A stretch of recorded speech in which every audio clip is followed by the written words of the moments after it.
பரம்பரை புகழ் பெறாமல் இருக்கிறது. பல நூறு ஆண்டுகளாக, அந்த காலத்தில் பல நூறு ஆண்டுகளாக இவர்கள் பெயர் அறியவில்லை. இந்த ஊரை மட்டும் தெரிகிறது. உலகம் அறிய வேண்டும். அந்த பரம்பரை உலகம் அறிய வேண்டும். பட்டினத்தார் யார் என்பதை உலகம், அந்த பட்டினத்தார் குடும்பம் உலகம் அறிய வேண்டும்.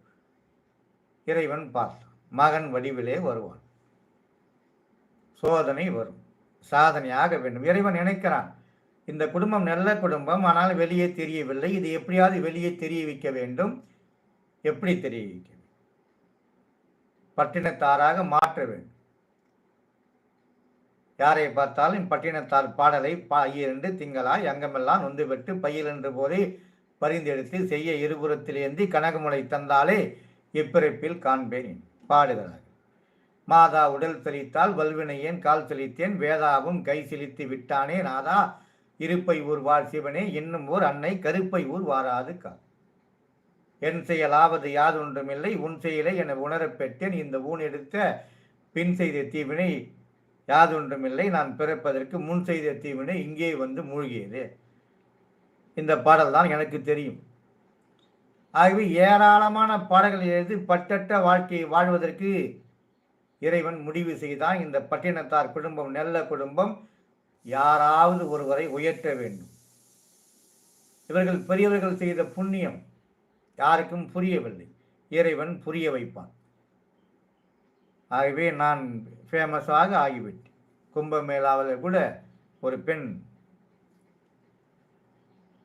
பிரபலமாக ஆகிவிட்டார். எப்படி? ருத்ராட்ச மாலை, பாசிமணி, ஊசிமணி விற்கிற ஒரு பெண் எப்படி ஆக முடியும்? இறைவன் பார்த்து கொண்டே இருப்பான். நம்மிடம் சொல்வான், நமக்கு தெரியாது. உன் தாத்தா இருக்கிறாரே, அவர் எவ்வளவு நல்லவர் தெரியுமா? ஓகே. அதற்கு முன் தாத்தா எவ்வளவு நல்லவர் தெரியுமா? ஓகே. உன் அப்பாவும் ஓரளவுக்கு நல்லவர். உன் மூலயமாக அந்த குடும்பத்தை நான் உலகறிய செய்ய இருக்கிறேன். பொறுமையாக இரு. உன் மூலமாக இந்த உலகத்துக்கு உங்கள் குடும்ப பரம்பரையை செய்ய இருக்கிறேன். ஏதாவது ஒரு பெரிய பதவி, ஊருக்கு பெரிய பிரமுகர், வியாபார பெருமக்கள். அப்போ சொல்லுவார்கள், யாராவது ஒரு முதியவர் சொல்லுவாங்க, அவங்க தாத்தா ரொம்ப நல்லவர்ப்பா, எதை பற்றியுமே எதிர்பார்க்க மாட்டார், அவர் செய்த புண்ணியம்தான் இந்த பேரன் இந்த சிறப்பாக இருக்கிறான். நமக்கு கிடைக்கவில்லையே என்று எந்த செயலையும் நோக்கி நாம் செல்லவே கூடாது என்றுதான் என்னுடைய முன்னோர்கள் எனக்கு சொல்லி தந்திருக்கிறார்கள். உன் கடமையை செய், நடக்கும். எப்போது நடக்கும்? உன் பெயரை சொல்லுகிற அளவுக்கு கூட நடக்கலாம். அது எப்போது நடக்கும்? 50 வருடத்தில் நடக்கலாம், 100 வருடத்தில் கூட நடக்கலாம்.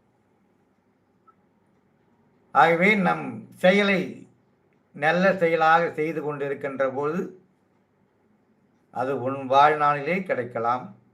இல்லை என்றால் உன் மகனுக்கு கிடைக்கலாம், உன் பேரனுக்கு கிடைக்கலாம். அப்போது நினைத்து பார்ப்பான், யாரோ எங்களுடைய தாத்தா பாட்டி அப்பா செய்த புண்ணியம் என்று என்னை காக்கிறது. இந்த பிரபஞ்சம் எல்லாவற்றையும் உலகம் கவனித்து கொண்டிருக்கிறது என்றுதான் முன்னோர்கள் சொல்வார்கள். இது முற்றிலுமான உண்மை என்பதை நாம் புரிந்து கொள்ள வேண்டும். ஒரு பத்திரிகை செய்தி தான் பல பேரை மாற்றியிருக்கிறது. பத்திரிகை செய்தி பல பேரை மாற்றியிருக்கிறது. துண்டு சீட்டு எவ்வளவு பேரை மாற்றியிருக்கிறது. அப்ரஹாம் லிங்கனுக்கு ஒரு துண்டு பேப்பர் தான் மாற்றியது. இப்படித்தான் வாழ வேண்டும் என்று நடைமுறை இருக்கிறது. அப்படி வாழ்ந்தால் உனக்கு கிடைக்கவில்லை என்பதை விட பிறருக்கு கிடைக்கும் என்பதை மட்டும் நினைவிலே வைத்துக்கொண்டு, எனக்கு அழைப்பு வந்திருக்கிறது. இன்னும் 5 நிமிடங்கள் உங்களோடு உரையாற்றிவிட்டு நான் செல்ல வேண்டும். நான் ஒன்று நினைத்தேன், அது ஒன்று நடந்துவிட்டது. நான் நேரலையிலே மக்களை, அன்பர்களை, மெய்யன்பர்களை, நண்பர்களை பழக்கப்படுத்திக் கொள்ள வேண்டும்.